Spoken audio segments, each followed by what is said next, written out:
Bismillahirrahmanirrahim. Assalamualaikum warahmatullahi wabarakatuh. Selamat malam semuanya, teman-teman sekalian. Alhamdulillah kita bertemu lagi pada malam hari ini di sesi kajian nafsiologi dasar di sesi ke-8 dengan tema nama-nama Allah atau zikir dalam kearifan Sinai.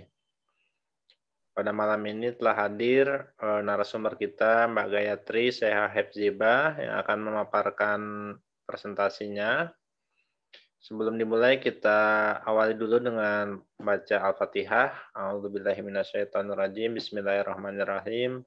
Alhamdulillahirabbil alamin. Arrahmanirrahim. Maliki yaumiddin. Iyyaka na'budu wa iyyaka nasta'in. Ihdinas siratal mustaqim. Siratal ladzina an'amta 'alaihim ghairil maghdubi 'alaihim waladdallin. Baiklah, untuk mengefektifkan waktu, saya persilahkan kepada Mbak Gayatri untuk memaparkan. Silakan, Mbak. Ya, terima kasih. Assalamualaikum warahmatullahi wabarakatuh untuk semuanya. Sampurasun buat yang menjalankan sabat, rahayu sabat. Sebelum saya memulai pelajaran kali ini, saya memohon doa semoga Allah memberikan kita bimbingan dan melalui komuni 4 mursyid, Enoh, Elia, Yusuf, dan Imam Mahdi, salam dan salawat kepada seluruh resi dalam kearifan Sinai. Allahumma sholli ala Muhammad wa ali Muhammad. Kelas kita pada sesi kali ini adalah berjudul nama-nama Tuhan di dalam Alkitab. Ini adalah bagian pertama dari zikir dalam kearifan Sinai. Mengapa tema ini penting? Karena kita mempelajari nafsiologi, berarti itu harus ada hubungannya dulu dengan zikir. Zikir itu adalah mengingat Tuhan. Dan kenapa dimulai dari nama-nama Tuhan di dalam Alkitab? Karena ini untuk memahami apa sebetulnya nafs dan ego yang sedang kita pelajari. Dan mungkin kalau kita punya waktu di lain kesempatan, di kelas-kelas yang akan datang, kita akan belajar prakteknya. Jadi, tapi sekarang masih belajar teorinya dulu, ya. Nah, mungkin langsung ke slide pertama.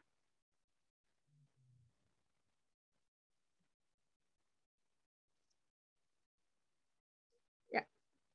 Dharma kelima. Di sini saya langsung mengutip apa yang disampaikan oleh Syekh Ali Haidar. Kenapa saya mengutip kata-kata tersebut? Pertama, esensi dari kearifan Sinai dapat kita temukan dalam 10 kalimat Allah.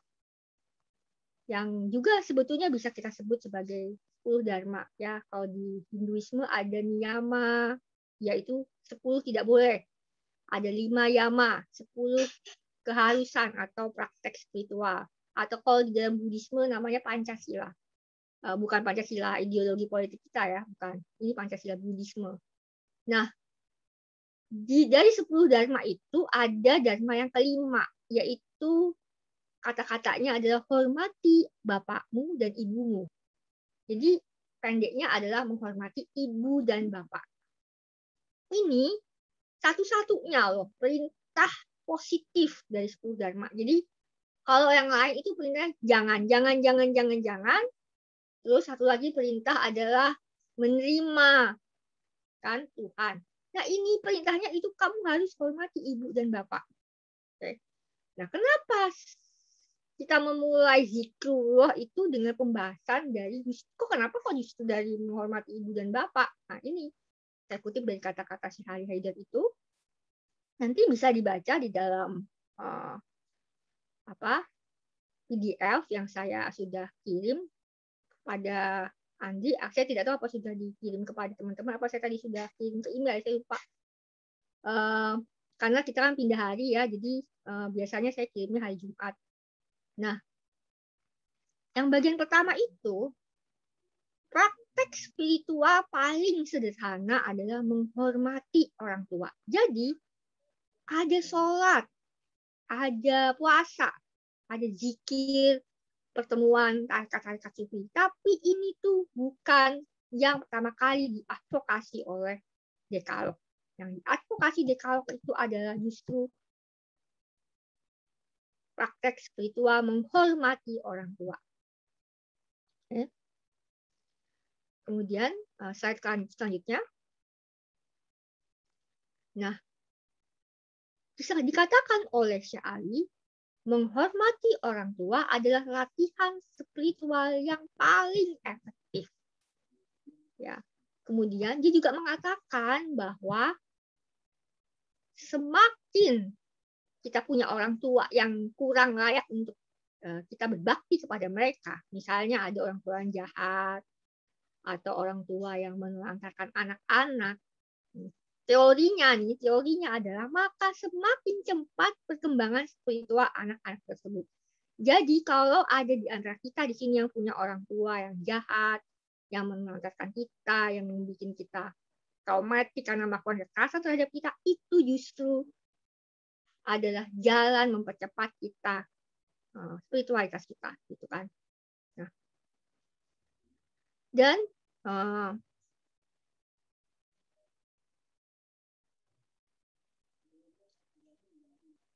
hal yang berikutnya adalah praktek spiritual ini berkaitan erat dengan kesejahteraan dan kehidupan yang panjang. Jadi di dalam Dekalog itu dikatakan, hormatilah ibumu, bapakmu, supaya kamu sejahtera dan panjang umurmu, dan seterusnya, dan seterusnya. Jadi, sebab itu, praktek ini juga merupakan landasan dari tabaruk dan tawasul. Kalau teman-teman itu sudah mengetahui di dalam Islam ada namanya tabaruk. Tabaruk itu mendekatkan diri kepada seorang wali, gitu kan. Nah, misalnya kalau orang Syiah atau yang sholatnya Ja'fari, itu sholatnya dengan turbah. Jadi itu tabaruk kepada para imam melalui tanah turbah itu. Dan juga tawasul. Tawasul adalah menyampaikan salawat tadi seperti kita memulai kegiatan kita hari ini. Nah, mungkin next ya.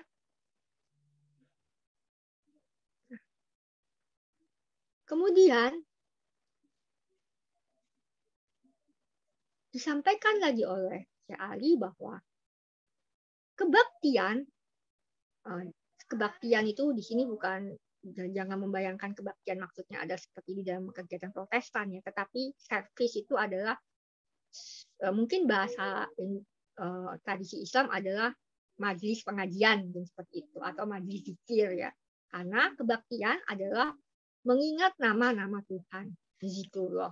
Nah, ini sebetulnya berkaitan erat dengan dharma kelima ini, yaitu dharma ini adalah mengenai kepemimpinan pada kebaktian dalam model keagamaan yang paling sederhana, yaitu siapa? Sepasang suami istri. Oke. Nah, ada ritus yang diceritakan di dalam Alkitab yang merupakan ritus pasangan sesama jenis yang dipelopori oleh Daud dan Yonatan, yang di dalam Berkasiah dikenal dalam konsep dan sakramen Musahiplik, yaitu persaudaraan spiritual. Jadi dua orang yang satu jenis kelamin atau satu gender, atau sama-sama laki-laki atau sama-sama perempuan, dia mengikat dirinya sebagai saudara spiritual yang hubungannya itu seperti hubungan darah. Itu ada ritus juga seperti ini yang dipelopori oleh Daud dan Yonatan. Itu yang menjadi landasan dari munculnya tradisi Musahiplik ada di dalam Berkasi sampai sekarang. Kemudian bagi pasangan yang menikah, nah, pernikahan di sini maksudnya adalah dua orang berbeda jenis kelamin memilih untuk hidup bersama. Memilih hidup bersama ya, tidak bukan dalam hal seks ya. Nah,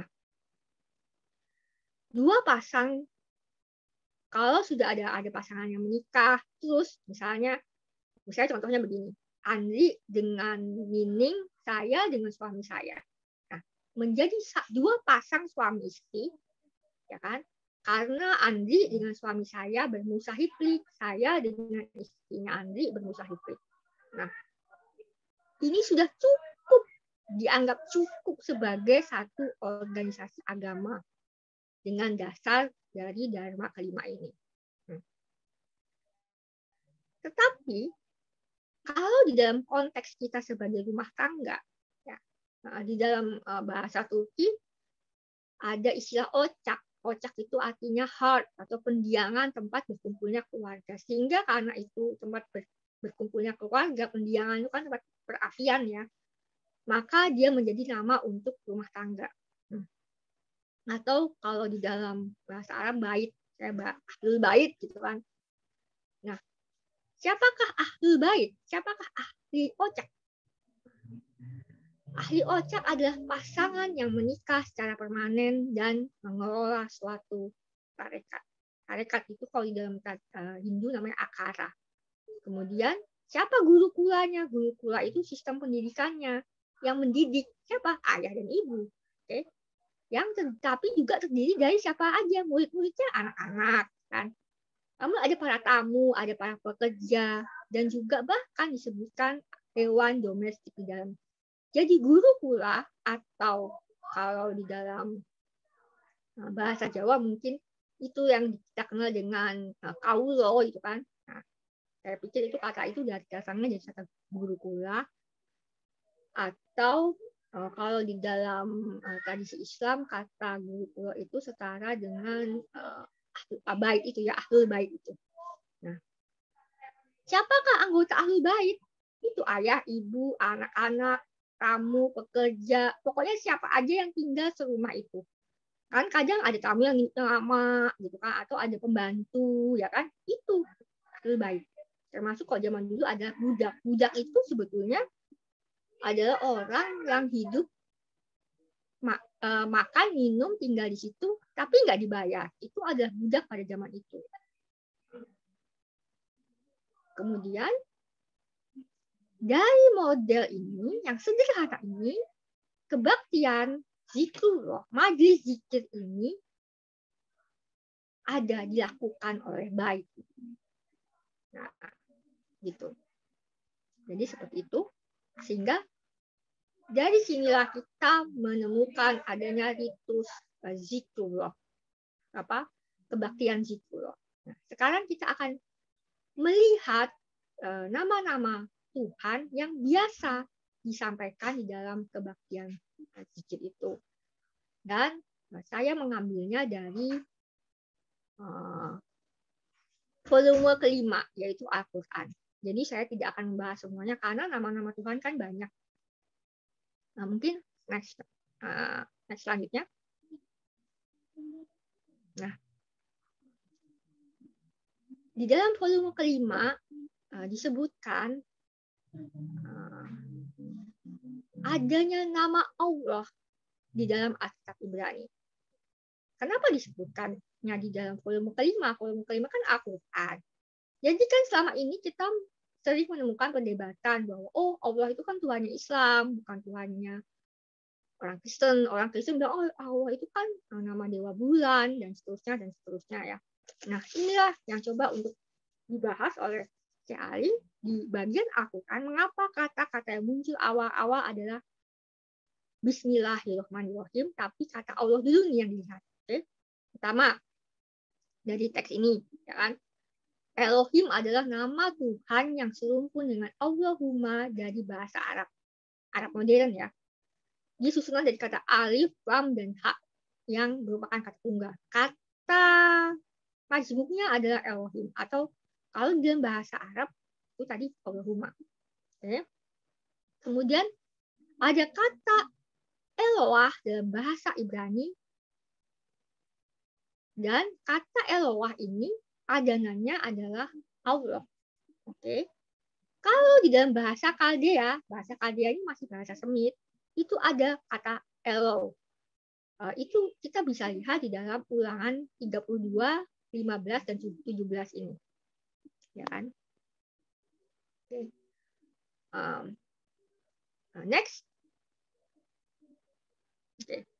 Nah, dialek untuk kata Allah yang juga dituturkan para resi leluhur setelah masa pembuangan di Babilonia, kita temukan lagi kata Allah yang baru lagi. Tapi masih satu kata dasarnya dari Eloah itu. Eloha. Eloha. Dan dalam ayat ini, nanti kita akan membahasnya di bagian yang lain, tapi ini saya sudah sampaikan sekarang. Nabi Nehemia juga menyatakan nama lain Allah adalah Rahum atau Rahim kalau di dalam bahasa Arab. Oke. Dan nama Allah juga disebut sebanyak 3 kali dalam Mazmur. Ya, misalnya Elohim disebut dalam Mazmur 50:22. Elohah dalam Mazmur 1147. Nah, ini yang menarik ya di Mazmur 147 itu dia merepresentasikan dunia yang menari wiring seperti tarian para Darwis itu bersatu dengan Allah. Seperti itu. Kemudian next.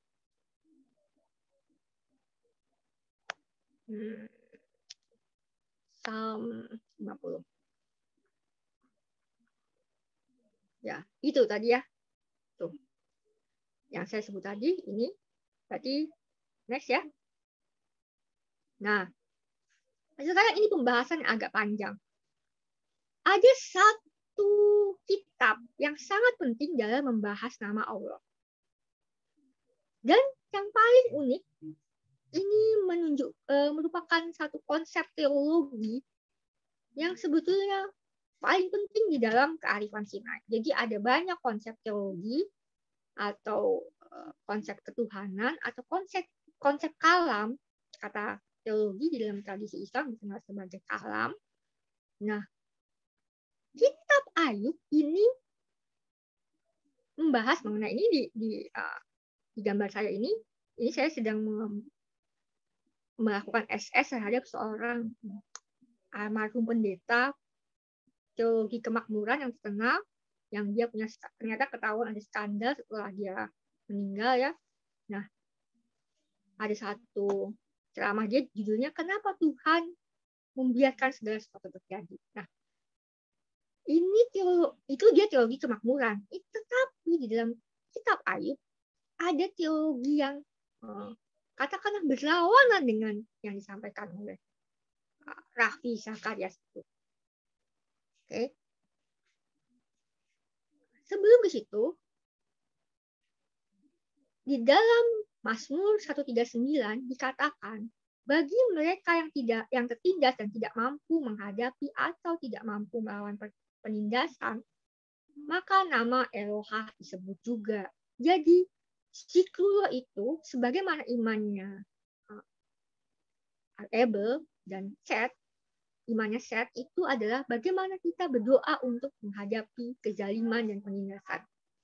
Nah, itulah doa yang disampaikan oleh Daud dan Sulaiman ketika berperang. Nah, kitab Ayub adalah kitab yang paling banyak menyebut nama Allah. Di antaranya itu dia menyebut ya di ayat ketiga, pasal ketiga, El yang meniupkan ruh pada nafas. Jadi ini satu kitab yang penting dalam mempelajari nafsologi. Dan juga menyebut Elohah tadi muncul, yang terkait dengan cahaya yang menerangi jalan spiritual. Kemudian kata Elo muncul lagi dalam kitab Ayub 4 untuk membahas mengenai nafas kehidupan dan keadilan. Kata Elohah itu tadi kita sudah bahas, kemudian digunakan untuk membahas mengenai keadilan ilahi. Dan kita menemukan nama El Shaddai, yaitu Tuhan yang Maha Kuasa dalam Ayub 6. Kemudian 3 teks di dalam Ayub 6, Ayub 9, dan Ayub 10 juga menyebut nama Elohah. Ayub 11 menggambarkan pelanggaran dharma ketiga yang menyebut nama Allah untuk menuduh Ayub yang telah melakukan dosa sehingga mengalami penderitaan. Nah, di sini nih baru mulai cerita mengenai teologi yang akan disampaikan oleh Ayub. Jadi di antara dua teks di dalam kitab Ayub, gitu, Ayub 11 dan Ayub 12, menyebut teologi dalam Ayub mengenai karma, ya, atau akibat dari suatu perbuatan itu bukanlah konsep retribusi. Jadi bukan Allah itu menghukum karena dendam dengan penderitaan seperti penyakit, kehilangan kekayaan, atau kehilangan orang yang dikasihi. Dua teks ini jelas-jelas menolak teologi kemakmuran yang lazim didengungkan oleh gereja-gereja Pentakosta dan jemaah-jemaah Islam yang menisbahkan penderitaan dengan dosa dan kesalahan manusia. Ayub jelas-jelas mengatakan bisa saja manusia yang kerap menistakan Allah bisa tetap sejahtera, bisa tetap kuasa, mampu untuk melakukan segala-galanya di dunia ini. Bisa, walaupun dia itu menistakan Tuhan.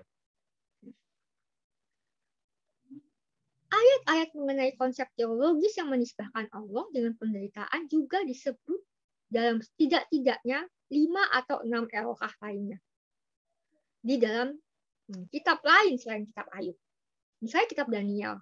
Kitab Daniel 11 itu adalah kitab nubuatan yang sangat penting, yang bisa kapan-kapan kita bahas. Mungkin di dalam satu kelas khusus, ya, itu bukan di kelas astrologi. Kemudian di Habakuk 1. Kitab Habakuk ini menarik. Kata Elo muncul dalam Habakuk 3. Teks Habakuk 3 adalah teks penting yang secara transmisi rahasia dalam sampradaya kearifan Sinai, itu maksudnya di dalam Daudiyah khususnya, itu membahas mengenai sanad silsilah, ya, sampradayanya Muhammad. Jadi bagaimana kok Muhammad itu hubungannya dengan Nabi Daud itu ada di dalam Habakuk 3 ini. Kemudian kita kembali ke kitab-kitab Ayub, ya. Kitab-kitab Ayub dari 15 sampai 19 itu menggambarkan teologi dalam kitab Ayub adalah keberserahan diri total, submission, Islam, ya, terhadap misteri penderitaan dan kebahagiaan dalam takdir manusia. Teks-teks ini juga ingin menunjukkan bahwa penindasan tidak hanya dilakukan oleh orang penguasa, pemerintah, atau oligarki elit cendekia, tapi juga oleh stigma masyarakat dalam menilai penderitaan manusia. Ya kan ada orang yang bilang, kamu itu sakit karena kamu suka dosa. Ya, kamu dulu itu seperti itu. Tapi ada stigma seperti itu. Itu juga adalah bentuk penindasan yang diceritakan di dalam konteks Ayub ini. Ayub sedang mengalami itu. Penindasan melalui stigma dan tuduhan masyarakat terhadap penderitaan manusia berupa penyakit, kelainan, dan kehilangan dijabarkan lebih jauh dalam cara Ayub menyebut nama-nama Allah dalam teks-teks tersebut. Jadi zikrullah ini ada untuk menghadapi stigma, tuduhan, dan semacamnya itu. Ya, kita melihat dalam fenomena masyarakat kita hari ini adanya bentuk-bentuk seperti itu yang disampaikan oleh teman-temannya Ayub kepada Ayub.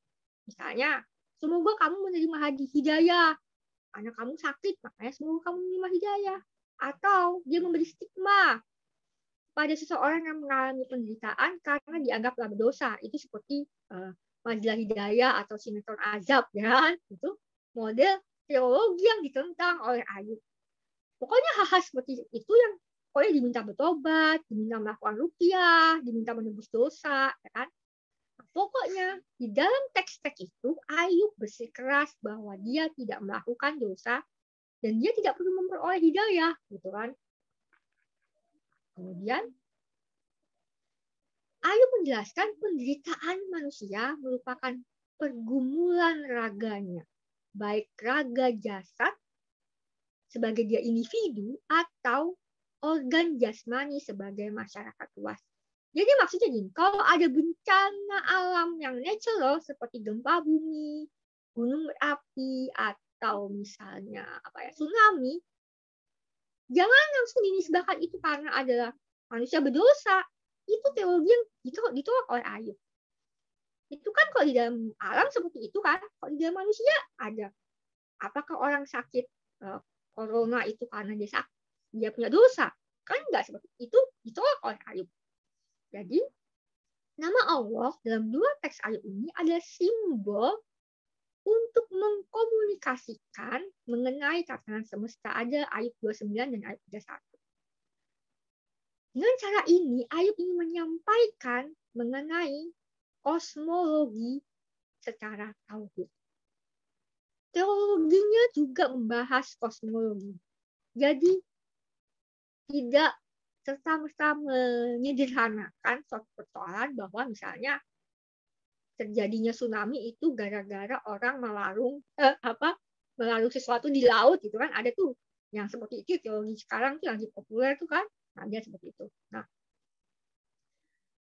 kitab Ayub ini menarik karena dia menceritakan ada 3 sahabatnya yang menstigma dan menuduh dia, Ayub, sebagai orang yang kurang beriman dan sebagai pendosa.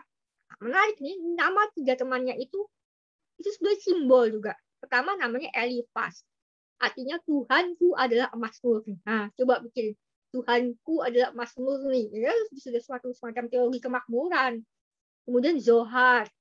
Zohar itu kan nama kitab terkenal di dalam Kabalah, tradisi Kabalah. Nah, ini ada simbol untuk simbol orang yang merasa dia tercerahkan, tapi sombong gitu. Lalu sih nggak memperoleh hidayah, seperti itu.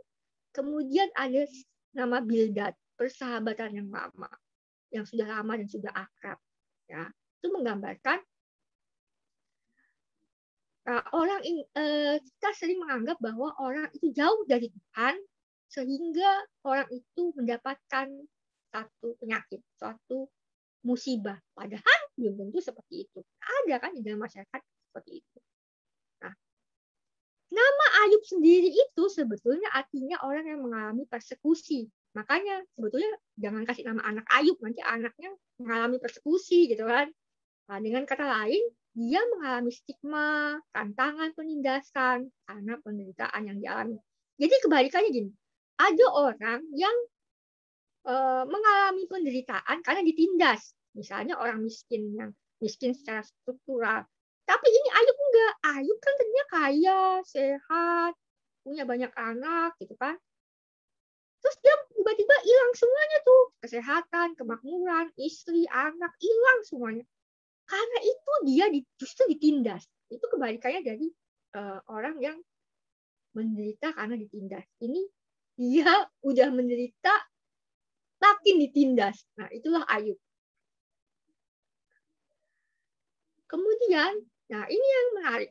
Cara Ayub mendebat 3 temannya itu bukan dengan mengutuk apa yang mereka sampaikan mengenai ketuhanan. Ini pasti jarang lah di media sosial seperti ini. Karena banyak orang sekarang malah mengutuk-ngutuk atau mengejek-ngejek ketuhanan. Tapi dia itu mengutuk tuduhan mereka terhadap dirinya. Kan? Mitologi ini kemudian menyebut nama Allah lagi dan nama El Shaddai lagi. Dan kemudian Allah diceritakan memberikan hormat kepada Ayub, tapi kepada Ayub bahkan atau di sehari bahkan nyebutnya membungkukkan kepada Ayub dengan mengatakan bahwa penderitaan yang dialami manusia bukanlah karena kejahatan yang dilakukannya. Siapa yang menyampaikan hal ini? Nah, yang menyampaikan hal ini adalah seorang pemuda bernama Elihu. Nah, dia membela Ayub. Nah, coba perhatikan nama Elihu itu artinya adalah Tuhanku adalah Hu. Nah, kalau kita pernah ikut majlis zikir ya, biasanya ada tarekat sufi yang masih memelihara praktek zikir Hu. Kan? Ada yang hu, ada yang saya bisa mengajarkan itu dalam tradisi Daudiyah sampai ada meditasi zikir Hu yang untuk olah nafas gitu. Nah, ini menarik kan? Kemudian kita juga menemukan dialek bahasa yang digunakan pada syair-syair dalam kitab Ayub adalah dalam bahasa Kaldea, ya, satu bahasa rumus semit. Dan dalam syair-syair pasca Babilonia seperti Nehemia dan Daniel, intinya disebut 3 skor 10 kali, yaitu Yahweh, Elohim, dan Allah. Pokoknya ini tiga kata yang paling banyak muncul. Setelah itu kita menemukan nama El Shaddai, ya, Tuhan yang tadi sangat maha kuasa. Kemudian dari kata Eloah kita menemukan kata Eloham. Mungkin ini slide selanjutnya ya, ini sudah pembahasan baru. Oh, itu belum berarti, nggak apa-apa. Jadi sebelum ke sini, dari kata Eloah kita menemukan kata Eloham yang digunakan dalam dialek yang digunakan oleh Yoel, seorang nabi pasca pembuangan, ini terkait dengan taubat dan keselamatan. Jadi ada nama baru lagi, Eloham. Jadi ada Elohim, sekarang Eloham. Itu dialek lain lagi. Jadi kita melihat suatu progres atau perkembangan bahasa. Tapi itunya sama, tapi namanya mungkin berubah. Kitab Yunus, ya. Nah, ini menarik. Sekarang kita akan melihat ada kitab Yunus yang menunjukkan bagaimana seorang resi tergelincir karena mengeksploitasi kemurahan hati Allah untuk menghindari misi yang telah diberikan kepadanya. Jadi ada kitab Yunus, ya. Ya, kita tahu semua mitologi Yunus seperti apa. Jadi Yunus itu dia tahu Allah itu maha murah hati. Ya udah Tuhan, kau kan maha murah hati. Ya udah, biarkan aku pergi ke laut, biarkan aku pergi ke pulau itu. Saya lupa nama pulau apa ya. Nah, itu. Nah, dia itu mengeksploitasi itu gitu. Padahal seharusnya tidak seperti itu. Kenapa? Nanti saya akan bahas di bagian belakang kelas ini. Nah, jadi sekarang kita mengetahui bahwa nama Yahweh atau sebetulnya kok dalam Daud disebutnya Yahuwahu adalah merupakan lambang yang mengkomunikasikan kekuasaan yang diterima. Kan? Adonai Yahuwahu, Tuhanku adalah Yahuwahu. Ia merupakan nama yang paling banyak muncul di dalam Alkitab Ibrani. Tapi kitab Ayub itu paling banyak menyebut nama Allah yang melambangkan kesatuan, tidak batasan, tatanan semesta, dan misteri. Jadi, kalau Yahweh itu seperti itu, kalau Allah seperti itu. Dengan berbagai variasinya. Dan, sekali lagi saya tegaskan, kitab Ayub membahas teologi yang sangat relevan dalam zikrullah, atau kalau di dalam tradisi Hindu kita sebutnya ada yoga bakti, yoga untuk mempersembahkan sesuatu dalam keseharian kita untuk menggumuli penderitaan yang kita alami. Menurut teologi Ayub, keadilan manusia tidak sebanding dengan keadilan ilahi. Karena apa yang tampak bagi seseorang yang mengalami miskin, bangkrut, sakit, kelainan, disabilitas, semua ini tuh tidak sama, tidak ekivalen, bukan sama dengan atau equal dengan keburukan, kejahatan, ataupun dosa. Jadi sebetulnya Ayub membahas psikologi manusia untuk menghadapi penderitaan. Kita melihatnya pada masa kini ya, baik itu teis maupun ateis misalnya, ada yang menisbahkan penderitaan kepada Tuhan atau ketuhanan dengan merasionalisasikannya. Misalnya ada orang-orang beragama akan melakukan hal-hal seperti Bildad, Elifaz, dan Zohar terhadap Ayub, ya kan? Terus sebaliknya orang-orang ateis akan mengkritik Tuhan dan ketuhanan sebagai sumber penderitaan dan ketidakadilan yang dialami manusia dan terjadi dalam masyarakat kita. Kalau percaya sama Tuhan, Tuhan kan yang melakukan ini, bla bla bla, seperti itu. Jadi ada satu pelajaran psikologi dalam kitab Ayub. Nah, sekarang kita akan membahas mengenai basmalah. Basmalah itu di dalam The Beloved and I ini ada 12 jenis basmalah.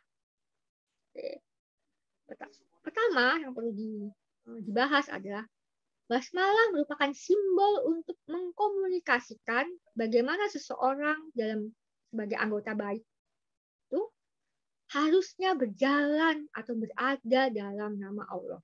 Harusnya bagaimana kita berjalan dalam basmalah. Oke. Kata pertama yang digunakan untuk menyampaikan bagaimana kita harus sebagai anggota bait itu atau sebagai seorang murid tarekat itu berada dalam basmalah adalah syarat, yang berarti berbakti atau melayani. Oke. Jadi basmalah yang pertama adalah melayani atau berbakti. Melayani sesama. Jadi apabila pada bagian pertama kita mengetahui tadi, kita tahu tentang teologi yang disampaikan dalam berbagai syair, kitab khususnya Ayub, ya kan? Nah, sekarang yang kita lihat adalah antropologi dalam berbagai syair Alkitab atau ilmu bagaimana kita menjalani kemanusiaan kita yang sebetulnya adalah di dalam keilahian. Ya kan? Kita tahu kita adalah imago Dei, yang merupakan citra Allah yang paling sempurna, karena seperti itu, atau zilalah fil ard, bayang-bayang Allah di muka bumi. Nah, basmalah yang pertama itu adalah pelayan atau yang mengabdi bagi kehidupan, bagi kemanusiaan. Basmalah yang pertama ini adalah menyampaikan tanpa dusta dan tanpa takut dalam menyampaikan nubuat. Ini maksudnya basmalah yang kedua. Ini basmalah yang kedua adalah, ini saya salah di dalam PDF itu. Basmalah yang kedua adalah dia menyampaikan apa yang merupakan nubuat tanpa takut, tapi juga jangan berbohong. Oke. Nama Eli muncul di sini, yaitu dapat diartikan sebagai Tuhanku. Kalau versi Arabnya adalah Ali. Jadi antropologi yang kedua di sini adalah menisbahkan diri sendiri sebagai seseorang yang tidak terpisah dari Tuhan, tidak berjarak dengan Tuhan. Dan kalau kita sudah tahu kita itu satu dengan Tuhan, kita akan takut untuk berdusta.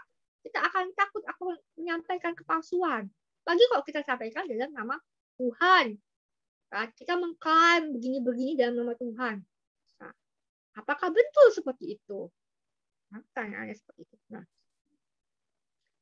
basmalah yang kedua ini, ya, tadi menyampaikan tanpa dusta, nubuat, itu dalam bentuk apa? Menyampaikannya dalam lagu, dalam puisi. Kita temukan itu di dalam nubuatan-nubuatan para resi kearifan. Ya, itu semuanya itu dibuat dalam bentuk puisi. Puisi itu termasuk perumpamaan, peribahasa, amsal, dan himne yang dapat disenandungkan. Misalnya teks Masoretik itu mengandung himne matra yang bisa dinyanyikan, seperti Al-Quran, seperti Mazmur. Di sini kita menyadari bahwa kenabian, sebagaimana dijelaskan di dalam konteks Ali tadi, Tuhanku, adalah juga dalam bahasa dan sastra. Oleh Syekh Ali, ini bisa dilihat di dalam juga konteks Hasan dan Daud.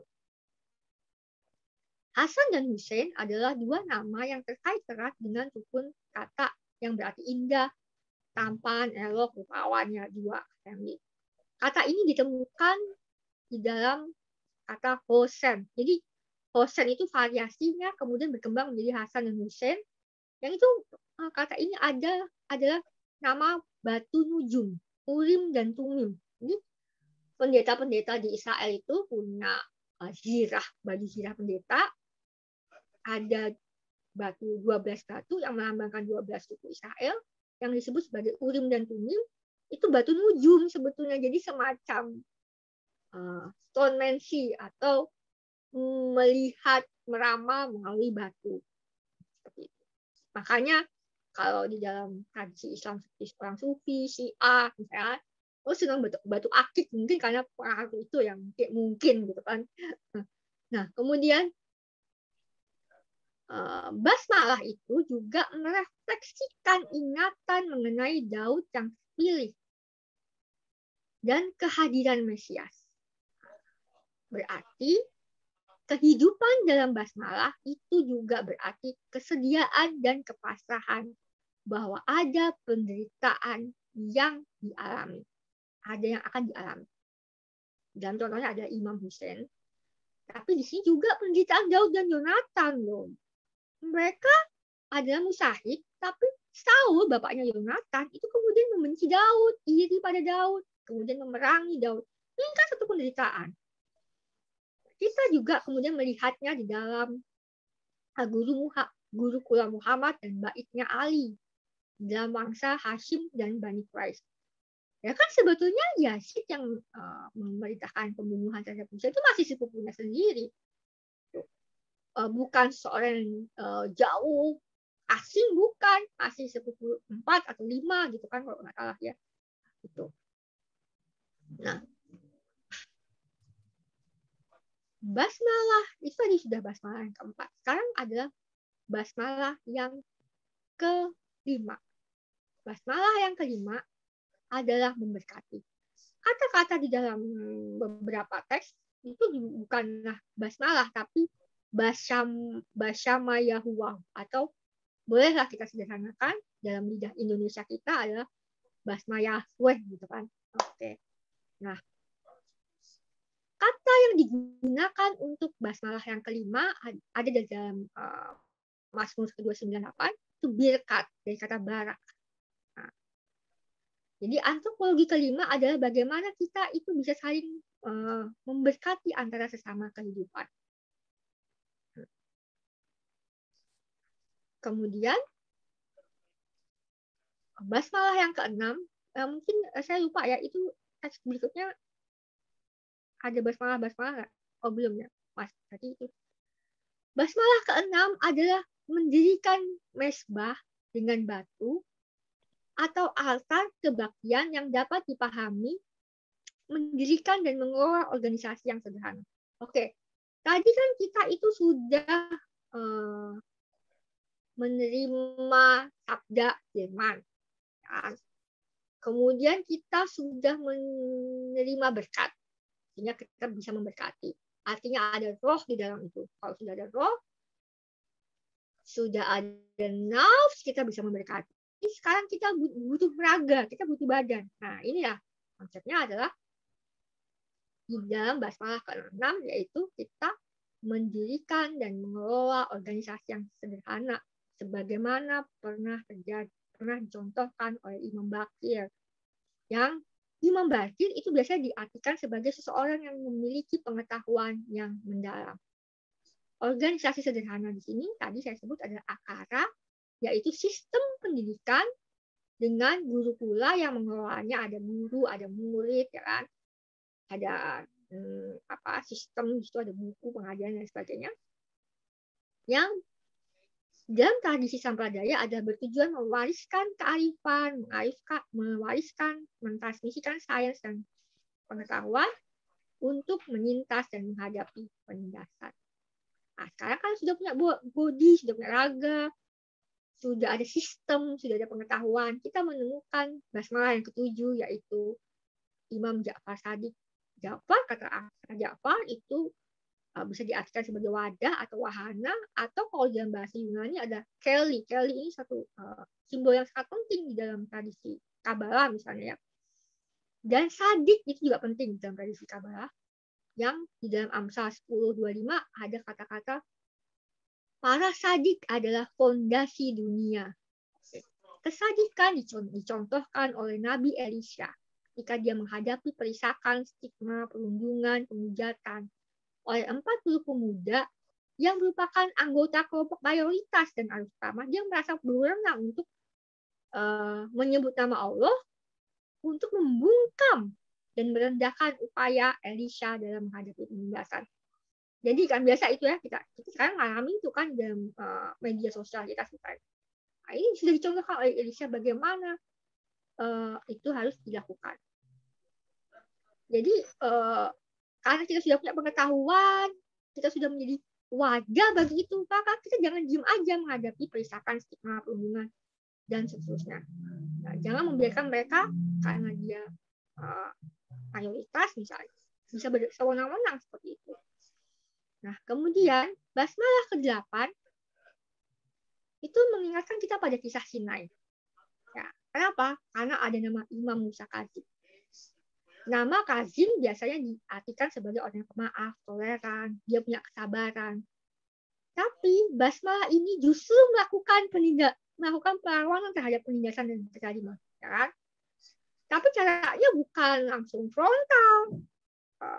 Kita akan menemukan di dalam silsilah bekas wali itu ujungnya adalah Musa Kazim. Nah, jadi Imam Musa Kazim ini kan sudah ada bodi, sudah ada pengetahuan, sudah ada wadah. Yang penting itu apa sekarang?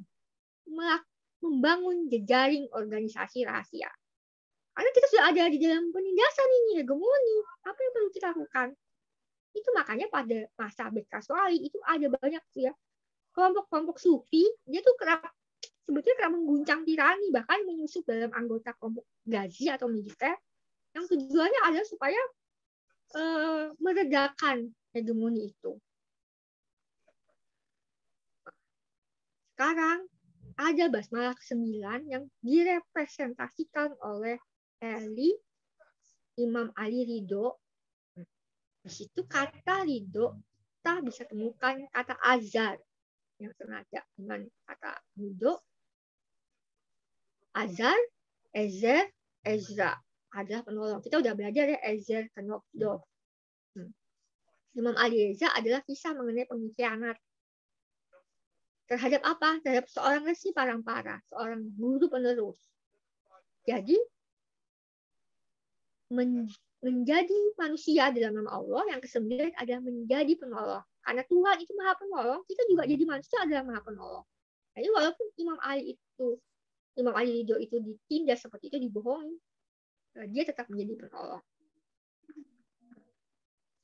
Kemudian yang 10 itu bisa ditemukan di dalam Yesaya 50:10. Nah, ini teks yang sangat menarik karena nama Allah sangat banyak di situ disebut. Eloah, Yahweh, dan sebut berkali-kali ada nama Taki itu di situ ditemukan ada namanya. Dari rumput kata itu Batah. Ya, seperti orang Batak mungkin ya. Batah yaitu Tuhan yang kita percayai. Jadi, karena kita mempercayai Tuhan yang kita percayai, to trust Him, ya, basmalah ke-10 adalah meletakkan kepercayaan kepada Tuhan dan menjadi manusia yang memegang amanat dan dapat dipercaya. Nah, itu basmalah ke-10. Nah, sekarang Zefanya itu untuk berikutnya ya, juga kaya mengenai nubuatan tentang Muhammad, tentang guru kula Muhammad, tentang Islam. Basmalah yang 11 adalah disebut di dalam teks nikah. Nah, itu merepresentasikan Imam Naqi. Bagaimana kita bisa menempuh laku spiritual kita dalam istiqomah. Kata nalah dalam kamus Ibrani itu akan ngingetin kita kepada kata melaku atau laku di dalam bahasa Jawa. Itu di dalam bahasa Asyur itu ada kata alaku. Nah, dalam Kejadian 45 ada kata alakah. Kan? Artinya istiqomah. Jadi laku atau lakon itu adalah istiqomah. Terus nama Imam Naqi sendiri itu artinya orang yang murni, kalem, dan rendah hati. Jadi, satu konsep mengenai lelaku. Nah, jadi kita sekarang yang ke-12 adalah onomatikurios. Di situ tidak pakai bahasa Ibrani lagi. Sekarang ditulis oleh Syari. Itu ada di dalam Yakobus 5, James 5. Apa itu? Nah, ini yang menarik. Mengurapi orang yang sakit untuk memberikan mereka semangat dan harapan di dalam penderitaan mereka yang merupakan keadaan tertentu. Jadi kalau ada orang sakit diurapi. Sakit di sini bukan hanya sakit badan, ada juga orang yang mungkin sakit depresi, ya kan, sakit kejiwaan. Ini sama itu kalau dalam masyarakat juga sama seperti itu. Kita mencoba mengurapi masyarakat supaya tetap ada harapan, supaya tetap ada semangat, apapun penderitaan yang dialami. Nah, akhirnya kita sampai ke dalam hamdalah. Hamdalah mungkin next selanjutnya ya.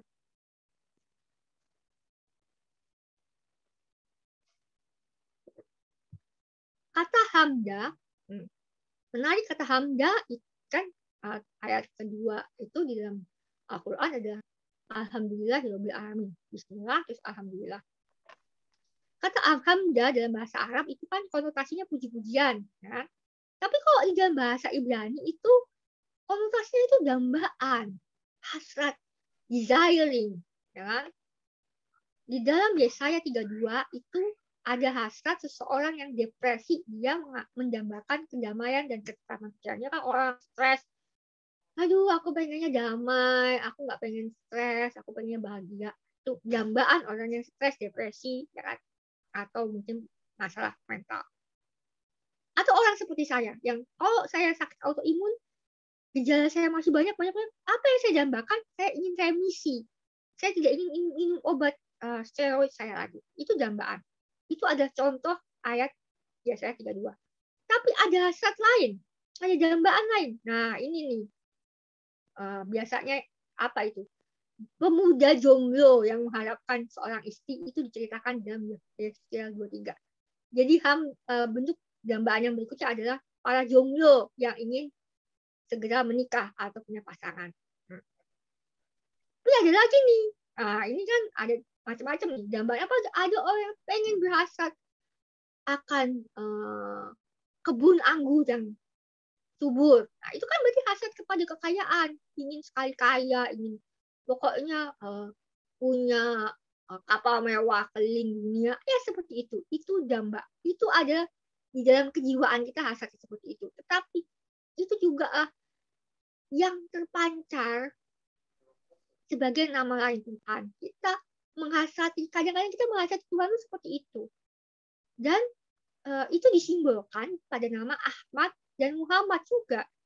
Kita menginginkan satu sosok mursyid, guru, pembimbing, pemimpin yang bisa memenuhi harapan dambaan-dambaan kita. Nah, itu seperti itu. Nah, kemudian next, Rahman dan Rahim. Ini juga 12. Nama Tuhan yang Rahman, ada kata yang terkenal di dalam Alkitab. Dialeknya adalah Rahum Wehanun, atau kebalikannya kadang Hanun Werahum. Tapi muncul 12 atau 13 kali. Gitu. Tapi kemarin saya hitung tuh 12, tapi nggak tahu kenapa di situ ditulisnya 13 ya. Tapi saya coba hitung 12. Muncul pertama kali itu di dalam ayat Keluaran 22-27, ya, itu menceritakan tentang jadi itu akan kembali seulang pada kasus Imam Ali ketika dia jadi pengganti Muhammad sampai dia mengalami pengkhianatan, ya. Kemudian kata rahum yang kedua muncul ketika terjadi proses skripturalisasi Dekalog yang kedua kali di atas batu. Jadi kan yang pertama itu Nabi Musa ngelihat Bani Israel berkhianat, dia pecahkan tuh kan, dia marah, terus dia kemudian melakukan lagi skripturalisasi itu. Jadi kemudian di situ Tuhan berfirman, atau di situ disampaikan bahwa Tuhan itu Maha Pengasih lagi Maha Perkaya. Nah, ini menggambarkan bahwa walaupun bangsa Israel itu telah berkhianat, tapi Tuhan itu tetap mencintai kalian gitu. Tidak meninggalkan kalian gitu loh ceritanya.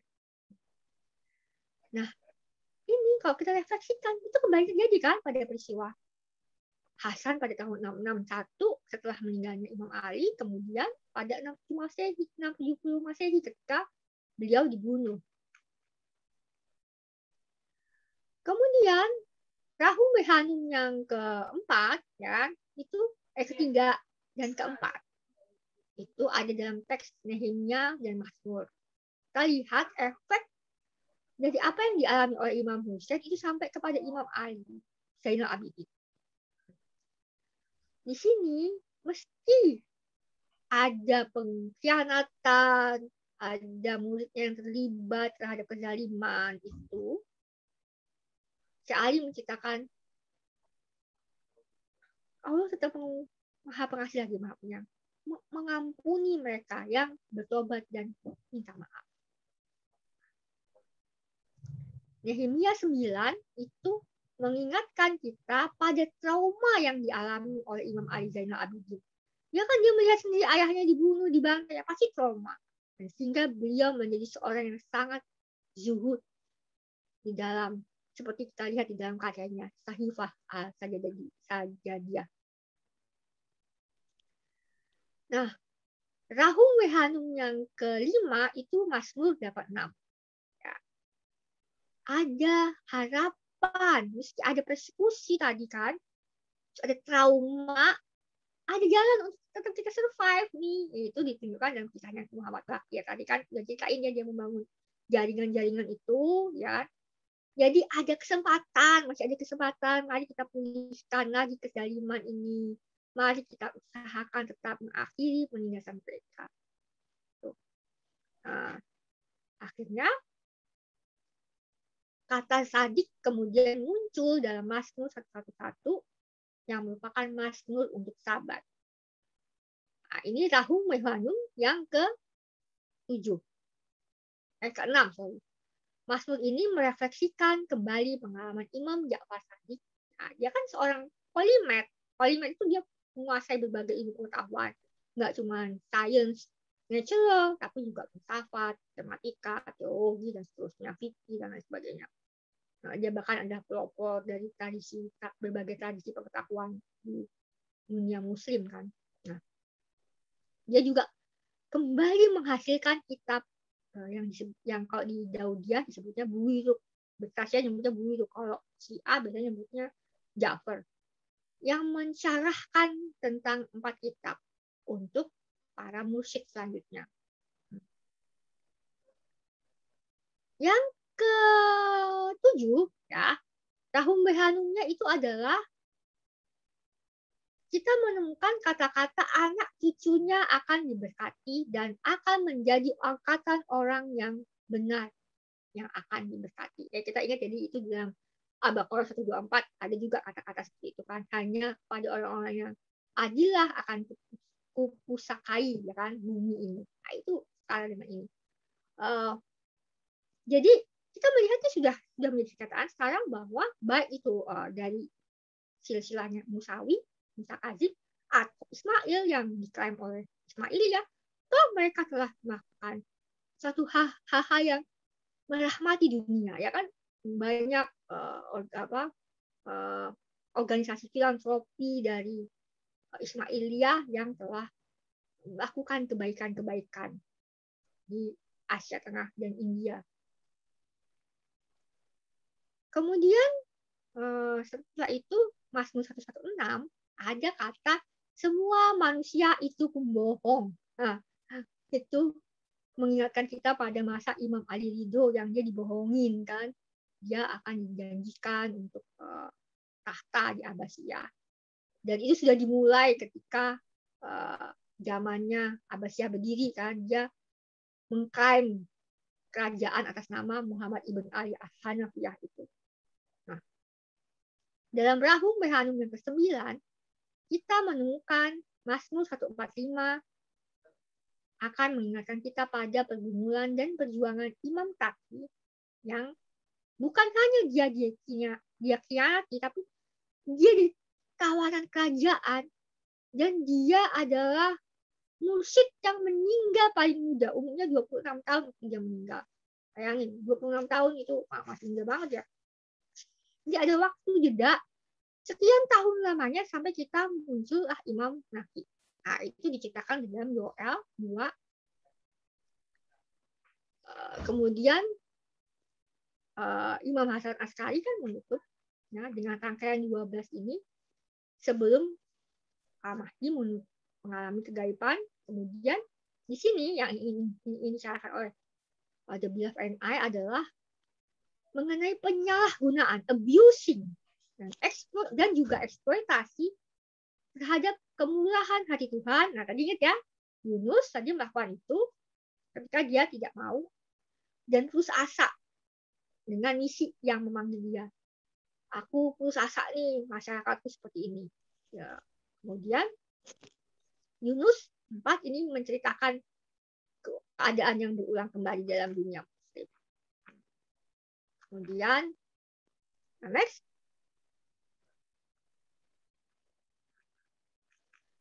Nama Tuhan selanjutnya adalah nama yang hendak mengkomunikasikan tentang keabadian dan keluasan alam semesta. Nah, ini penting ketika dicontohkan di dalam peristiwa Musa di Sinai, ya kan? Kemudian Daud yang mengajukan bahwa dirinya tidak berdosa di hadapan penguasa semesta. Keabadian merupakan sifat yang dilekatkan pada robil alamin. Kita temukan kata ini pada juga olam, adem olam. Jadi kata alam itu dengan olam, ya kan? Kita temukan keabadian itu karena dia ada sifat Tuhan juga, ada imago Dei. Maka kita akan menemukan seperti di dalam kebijakan Sulaiman II, manusia diciptakan untuk keabadian. Berarti kita ada konsep keabadian jiwa. Nah, ini konsep ini ada kaitan dengan jitu loh.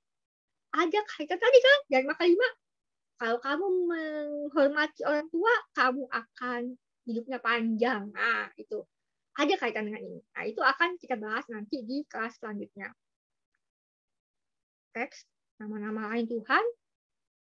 Ya, ada, kita bisa baca itu banyak ya. Itu saya tidak akan bahas itu. Nama-nama Tuhan. Terus contohnya kita bisa banyak tokoh-tokoh leluhur yang sebetulnya adalah diambil dari nama-nama Tuhan. Nah, yang terakhir mungkin next. Nah, itu yang terakhir adalah tadi ya, saya sudah sebut ya.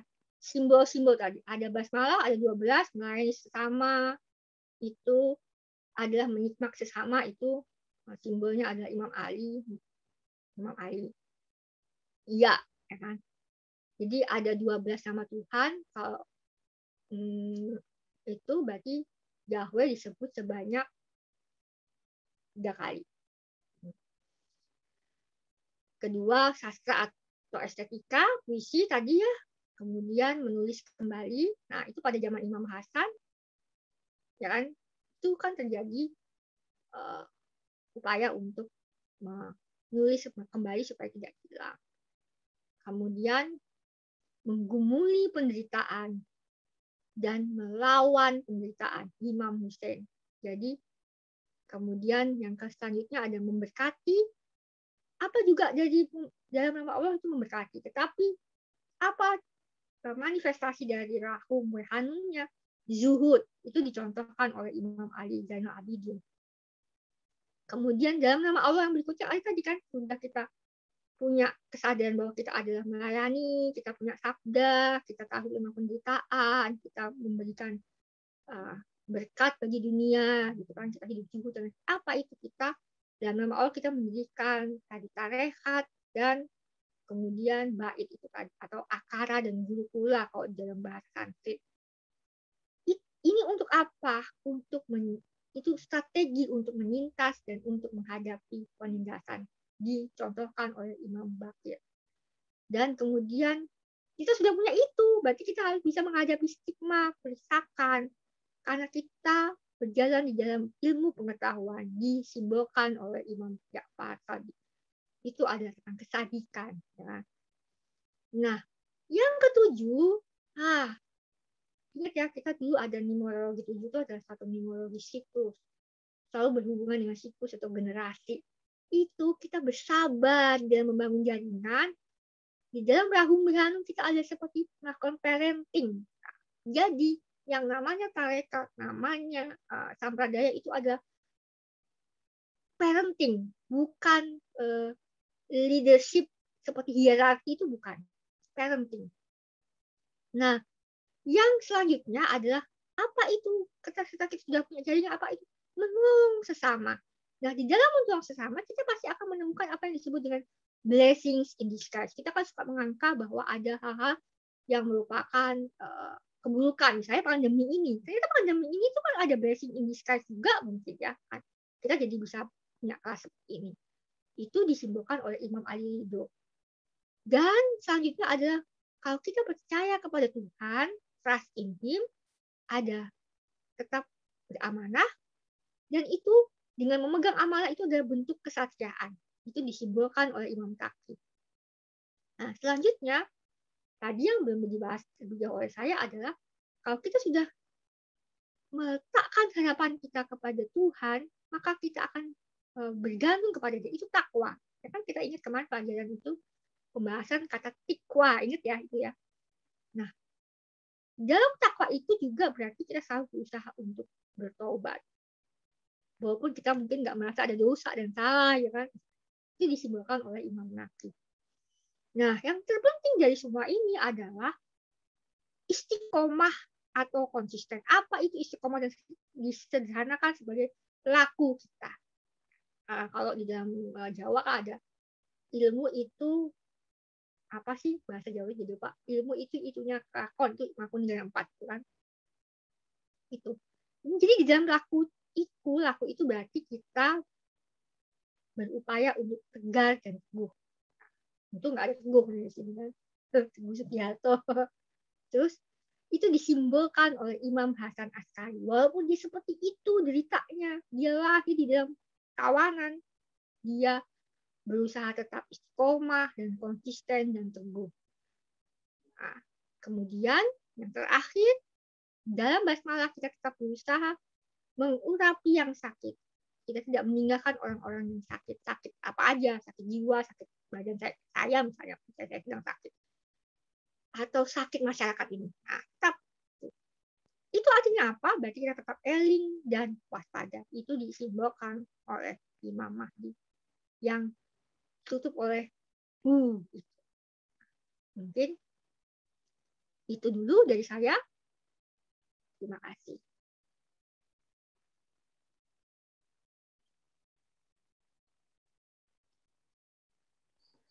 Baik, terima kasih Mbak Gayatri untuk penyampaian materinya. Sekarang kita berlanjut ke sesi diskusi dan tanya jawab. Silakan teman-teman sekalian apabila ada yang ingin disampaikan. Bisa dibuka mikrofonnya. Mbak Wahyuni silakan. Ya, saya mau bertanya. Terima kasih Mbak Gayatri, menarik sekali bahasannya. Kebetulan saya kurang mengerti sistematika kitab-kitab yang tadi dibilang Mbak Gayatri ya. Itu berarti dari segi sejarah nama-nama itu memang sudah ada di kitab-kitab sebelumnya. Itu pertama. Dan kedua tadi disebutkan tentang simbol-simbol yang 12 imam ya.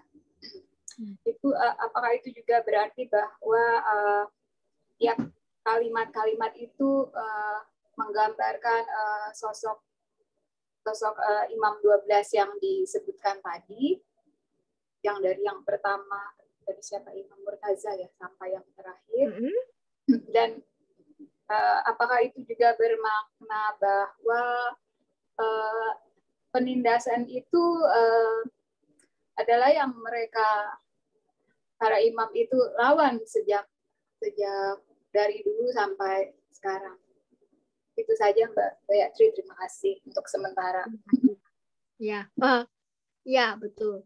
Jadi Buyuk Al-Furqan atau Jabilah Penai merupakan upaya skripturalisasi dari berbagai buruk sebelumnya. Tadi kan ada saya sebut tentang skripturalisasi yang dilakukan oleh Imam Ja'far yang dikenal dalam tradisi berkasih namanya sebagai buruk untuk menjelaskan mengenai 4 kitab suci. Kalau di dalam tradisi Syiah mungkin namanya Al-Jafar yang mungkin ya. Nah, kemudian karena ini sudah saking lama, itu kan tahun berapa itu Imam Ja'far itu meninggal tahun 765 Masehi. Sekarang itu tahun 2000-an. Berarti kita harus ada perubahan baru nih, ada perkembangan terbaru. Sehingga kemudian diskripturalisasi buruk-buruk itu ke dalam Jabilah Penai untuk sebetulnya itu adalah instruksi manual untuk kami sebetulnya para mentor ya kan, untuk supaya gimana nih cara yang ngejelasin kepada murid gitu kan, karena sudah jaraknya jauh itu. Nah, salah satu transmisi yang penting di dalam buruk adalah nama Ali di dalam Taurat dan nama Muhammad di dalam Zabur. Zabur itu adalah bagian kedua, kompendium kedua atau antologi kedua dari Alkitab yang terdiri dari mulai dari zamannya Samuel sampai dengan zaman Yunani. Ya kan? Zaman Yunani itu berarti zaman Makabe, ya, atau dinasti Hasmonean. Ya. Tuh. Pokoknya sebelum masa Zakaria, Nabi Zakaria dan Yahya. Itu. Jadi itu rahasia. Jadi terus kemudian di dalam Injil juga ada disampaikan mengenai nubuat akan hadirnya bukan penutup, semacam penutup dari rangkaian kearifan Sinai ini, yaitu tadi saya sebut guru pula dan akara dari Muhammad dan Islam itu. Jadi inilah yang kemudian coba dijelaskan oleh Syekh Ali. Di mana saja kita bisa menemukan nama Ali, nama 12 imam. Di sini harus dipahami bahwa imam di sini kalau di dalam Daudiyah itu bukan imam dalam pengertian politik, tapi dalam pengertian guru yang meneruskan guru sebelumnya.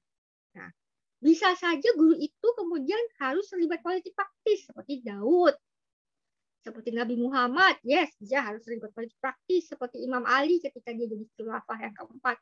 Tapi tidak harus gitu. Bahwa dia itu harus sebagai seorang misalnya Syekh Ali itu bukan siapa-siapa gitu kan.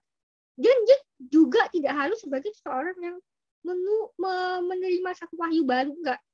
Kan kalau kayak Muhammad itu menerima wahyu baru. Tapi kan kalau seperti Imam Ja'far, dia kan hanya menjelaskan kembali apa yang sudah disampaikan dibarukan oleh Rasulullah.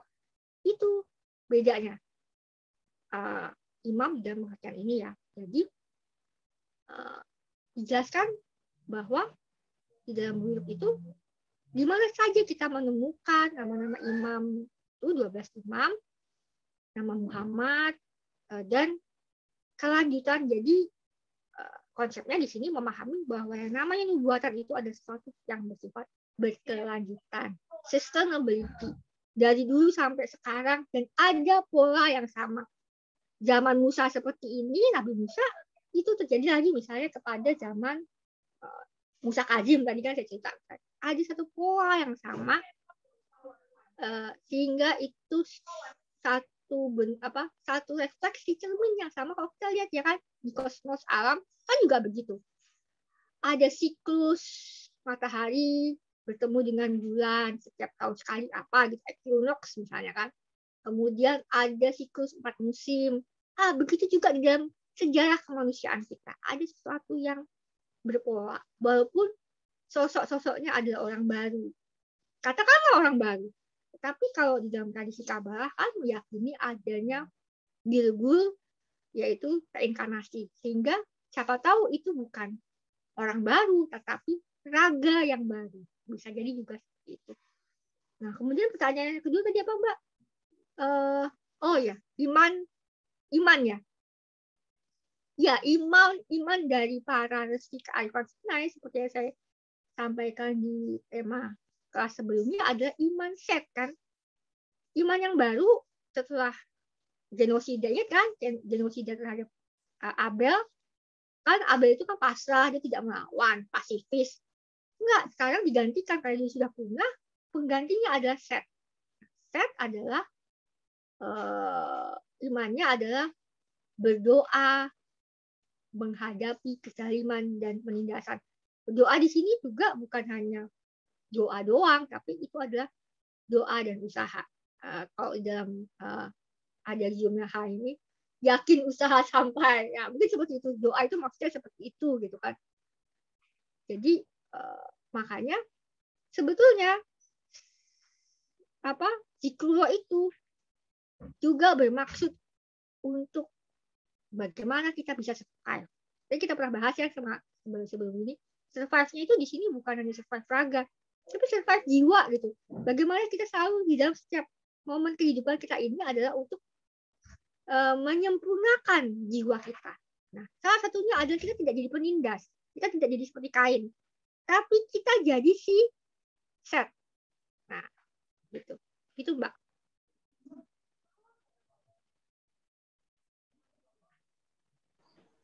Baik, bagaimana Mbak ini? Baik. Yang apa namanya tadi ada simbol-simbol itu berarti juga apa namanya yang slide terakhir atau slide beberapa yang sebelum terakhir itu juga penafsiran ya Mbak Gayatri. Ya. Ini paralel dengan pola. Tokoh bukan tokoh ini figur ini gitu ya. Ya, jadi polanya kalau di zamannya Nabi Muhammad Islam itu ada 12 para itu atau 12 imam itu.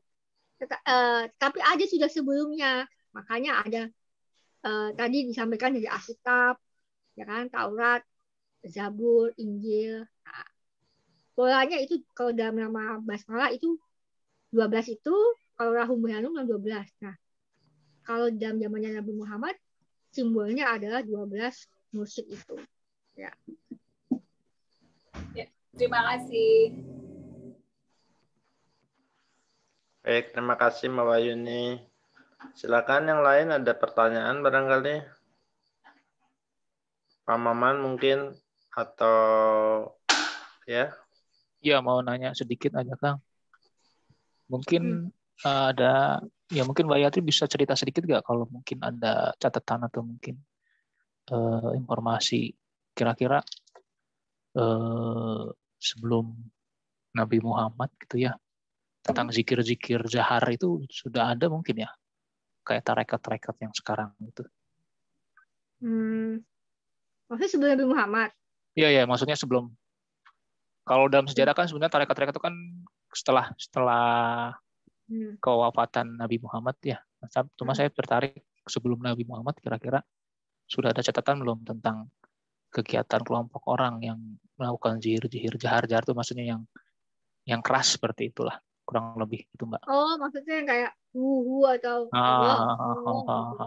Ya, betul. Ada. Itu sudah sebetulnya itu sudah dimulai dari zaman at least ya zamannya Musa sebetulnya. Kan di dalam kisah dalam Keluaran itu kan sudah terjadi fana yang dialami oleh 72 tetua. 70 dulu. Itu ada 2 pemuda. 2 pemuda itu ingin ikut tuh di dalam majelis, ya kan?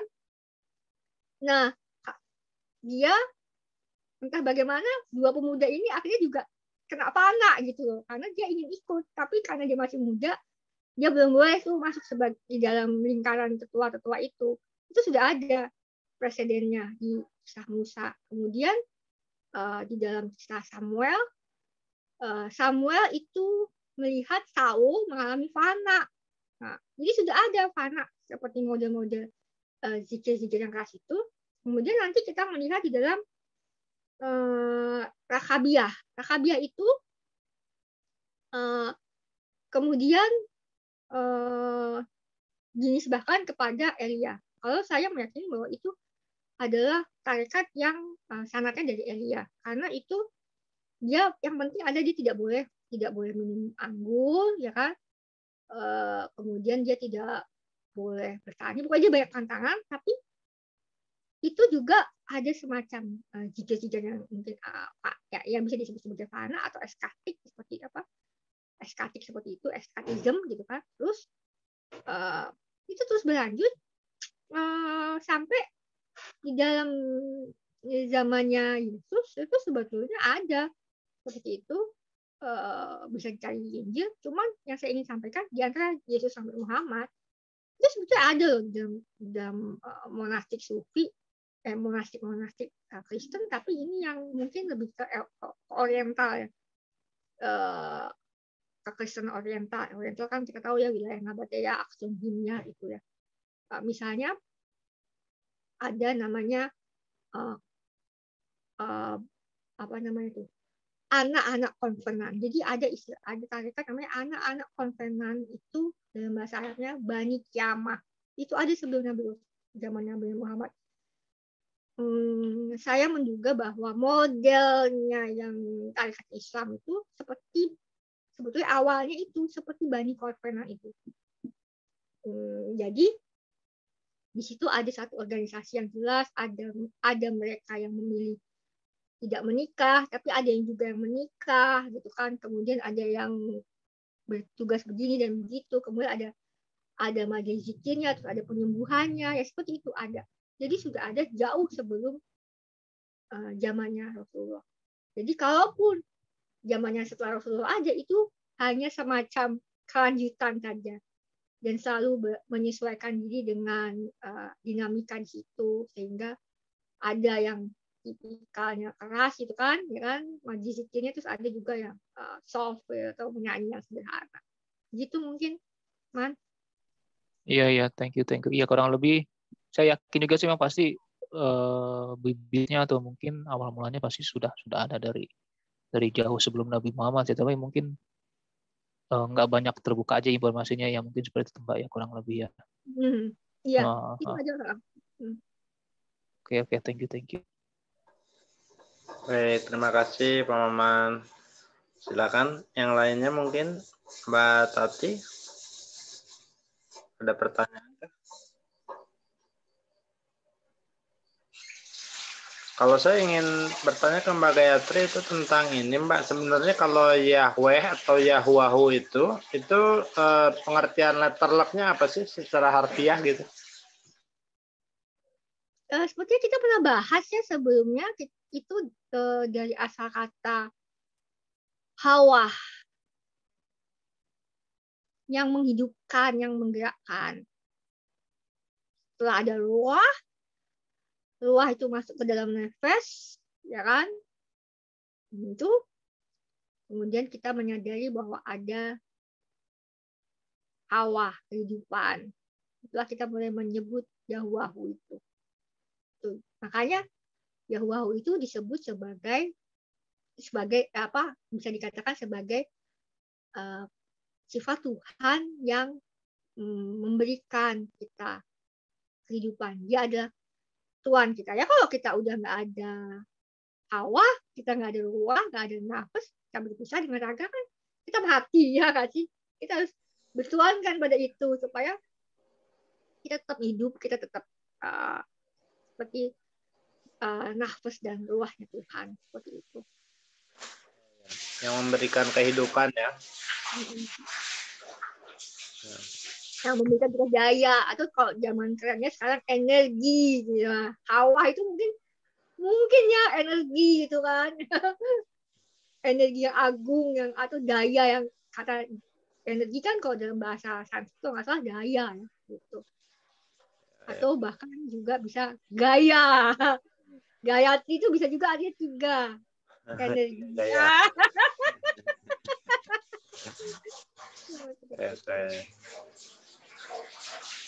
Gimana teman-teman? Apakah masih ada yang ingin ditanyakan? Silakan. Mbak, Mas Andri, ya? Saya mau bukan nanya tapi mau request, Mbak. Sekalian request ini, saya proses kanonisasi gitu di kitab-kitab itu, apakah ada? Kalau ada, gimana gitu? Apa aja gitu yang kira-kira yang di kanon itu? Ini siapa yang nanya ya? Vicky, Mbak. Oh, oke. Baru ya? Halo. Maaf ya, soalnya baru. Oke. Kanonisasi itu berbeda dengan scripturalisasi. Scripturalisasi adalah misalnya aku ini sudah menyampaikan puisi-puisi, ya kan, mitologi untuk menyampaikan satu katakanlah rahasia ajaran-ajaran. Karena kan kita nggak bisa menyampaikannya karena ada hegemoni dan sebagainya. Maka kita tetap menulis, kita zaman dulu kita salin gitu kan. Nah, setelah itu kan pasti itu setiap murid, setiap guru punya. Nah, kanonisasi itu terjadi ketika tadi ada akara dan gurukula itu jadi populer, ya kan? Kenapa bisa jadi populer? Ini misalnya di dalam orang-orang Karmatian. Karmatian itu gnostiknya Ismailiyah ya.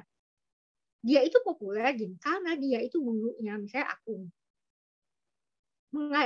cari murid dengan ngajarin dia baca tulis, sehingga dengan kemampuan dia bisa baca tulis, dia bisa menjadi pejabat di istana-istana kerajaan. Nah, itu kan satu kelebihan. Oh, kalau gue belajar sama Gayatri gitu kan, gue jadi pintar baca tulis, gue bisa jadi pejabat. Ya, akhirnya akara dan gurukula ini menjadi agama populer. Ketika suatu agama menjadi populer, satu akara dan gurukula menjadi populer, rakyat suka, mungkin karena melihat gurunya cakep, karismatik, jadi pengen jadi muridnya, ya kan. Scripture itu kemudian dipilih, disunting oleh penguasa atau dewan konsensus dari para cendekiawan yang pada masa Muhammad itu belum ada ya tradisi skolastik. Skolastik itu maksudnya adalah sekolah madrasah gitu kan. Bahkan kekristenan pun belum ada. Bahkan Yudaisme pun belum ada. Sudah lama hilang semenjak zamannya Aristotle, Plato. Yang memulai kembali adalah Imam Ja'far nanti, tapi itu setelah kanonisasi. Tapi intinya ini konsensus. Siapa yang melakukan? Abdul Malik melakukan itu. Tujuannya adalah untuk unifikasi dari kekaisaran Umayyah. Kalau kekristenan dulu melakukannya karena apa? Karena sudah ada muncul satu sekte Gnostik, saya lupa apa. Dia mengatakan inilah scripture yang sahih, kata mereka. Nah, ada konsensusnya dari Gnostik seperti itu. Nah, ada konsensus lain, dia nggak terima. Oh, kita perlu melawan, itu kan Gnostik, kita kan bukan Gnostik. Nah, maka muncullah kanonisasi Injil yang melawan dari kanonisasi Gnostik, sehingga itulah Injil yang kita dapati sekarang ada kanonisasi dari Injilnya yang melawan Gnostik tadi. Itu kalau kasus kekristenan. Kalau kasusnya Yudaisme itu terjadi pada masa Yunani dengan adanya Septuaginta. Raja Yunani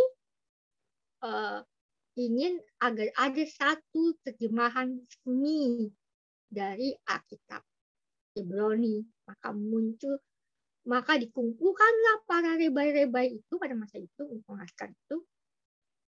Dan uniknya adalah konon ceritanya mereka itu dipisah-pisah 70 orang lebih, kemudian menghasilkan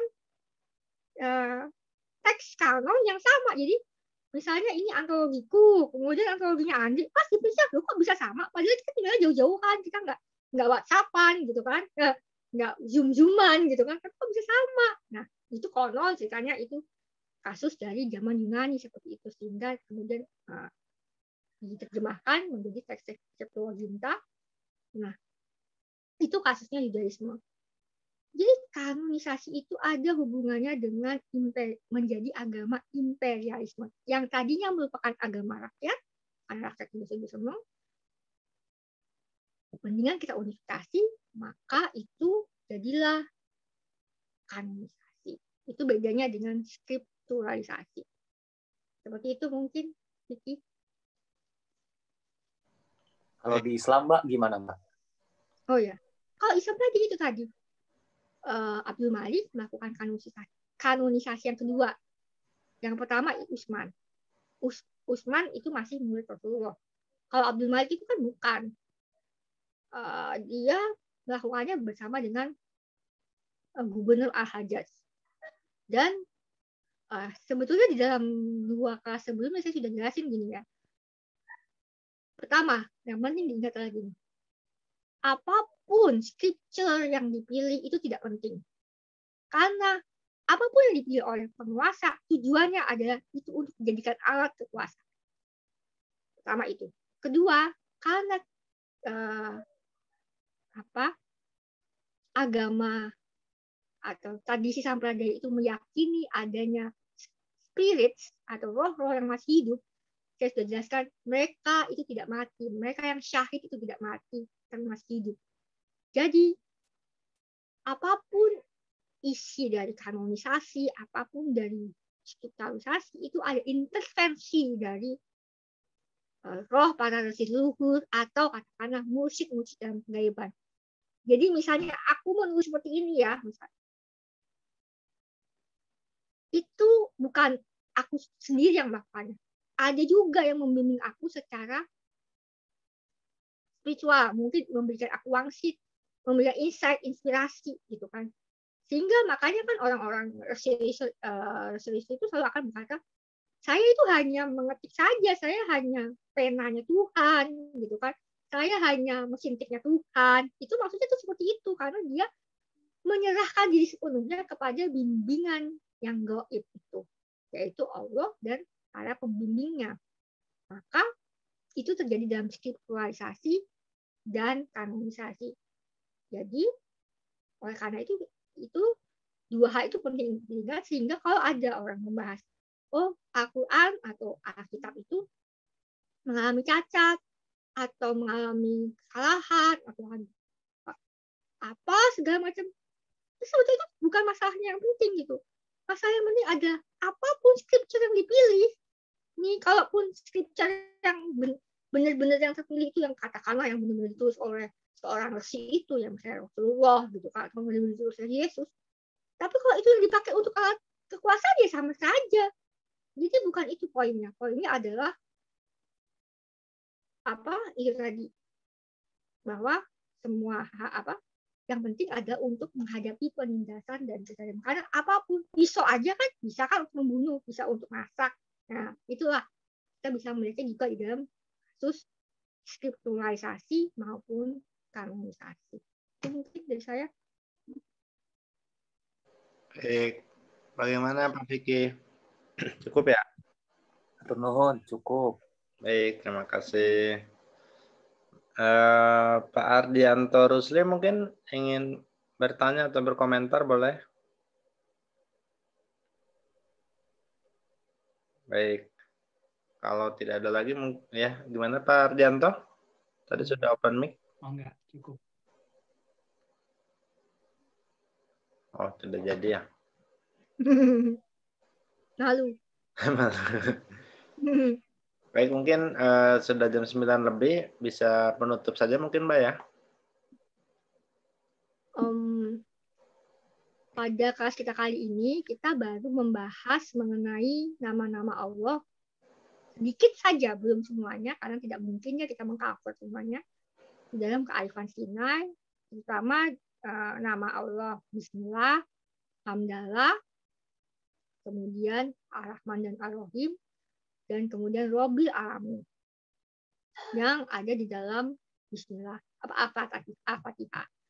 Dan Al-Fatihah itu merupakan rangkuman dari berbagai doa yang ada dari sejak Taurat sampai Injil. Kan? Diringkas di dalam itu, kemudian kita menemukan nama-nama Tuhan yang paling banyak di dalam ayat. Pada kelas kita berikutnya kita akan mencari tahu nama-nama leluhur sebagai kesinambungan tadi. Kalau tadi zikrullah, kita akan kemudian membahas tabaruk dan tawasul lah katakanlah dalam memahami nama-nama leluhur. Mungkin itu saja dari saya. Baik, terima kasih kepada Mbak Gayatri atas materinya pada malam hari ini, zikir dalam kearifan Sinai. Semoga bermanfaat buat kita semua, dan terima kasih juga kepada seluruh peserta yang telah hadir sampai akhir. Semoga bermanfaat. Kita jumpa lagi pada Jumat depan di waktu yang sama, 19.30. Akhirul kalam, billahi taufiq wal hidayah. Wassalamualaikum warahmatullahi wabarakatuh. Selamat malam. Sampai jumpa. Waalaikumsalam warahmatullahi wabarakatuh. Andri, bahannya belum dikirim kelihatannya ya. Saya barusan cek email, belum ada. Belum ada ya? Bahannya ya, okay. Nanti dikirim ke grup ya. Ya, terima kasih. Ya, sama-sama. Terima kasih. Satu saja di dalam satu mailing list nih. Ya. Iya. Soalnya aku suka bingung. Ya. Oke. Makasih Andri, makasih Mbak Gayatri. Selamat malam.